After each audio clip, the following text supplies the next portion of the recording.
IEA chief says oil and gas fields need more investment, but at least one oil trader CEO says supply growth is already outpacing demand.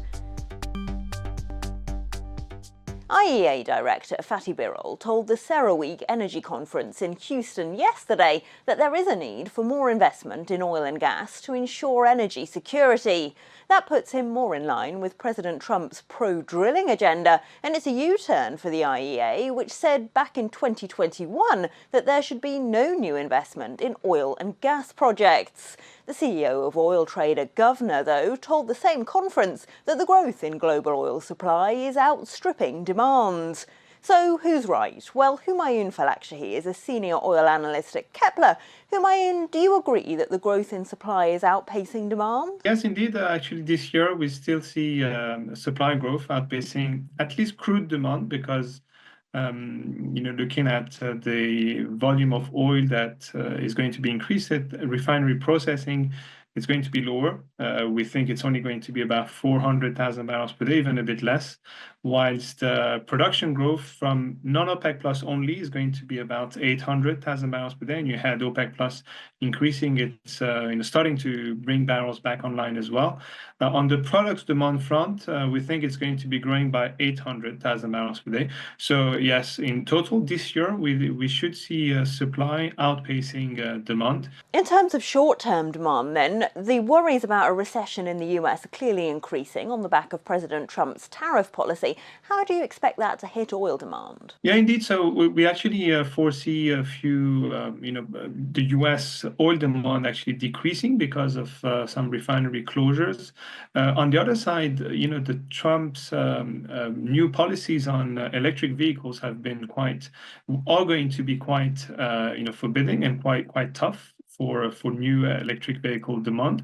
So we actually foresee demand for EVs to continue grow, obviously, but not as strongly as it would have been otherwise. But this, we think, will not have a strong impact this year. We think the impact from these policies are going to start having an impact from next year onwards. And it actually mean that by 2035, we see gasoline demand in the US higher by about 200 kbd compared to what we used to have before. So we actually foresee gasoline demand decreasing by about almost 1 million barrels per day. But that 1 million barrels per day became actually 800,000 barrels per day because of Donald Trump's new policies. So it means that in the longer term, oil demand should remain supported in the US because of those new policies from the new administration. What about demand in China, Homayoun, where of course we've seen an economic slowdown in recent years, but also a pivot towards EVs that's already gone much further than in the US, hasn't it? Absolutely, yeah. I mean, looking at China, the demand picture is very bleak. We think China is not going to go back to becoming, the world's engine growth for demand, for oil demand. And that probably will continue to be the case over the medium and longer term too. Most of the demand growth will remain pocketed within the petrochemical and naphtha over the longer term. But looking at other products, as you say, especially for gasoline, we think it's almost peaking, or if it hasn't peaked, it will be peaking very, very soon. It's a matter of months.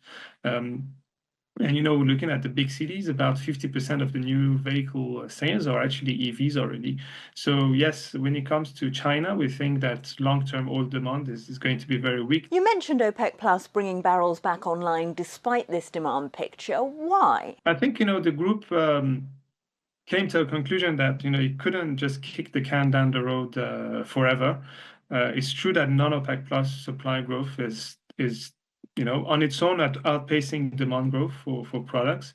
So there's not much room left for OPEC Plus to increase production.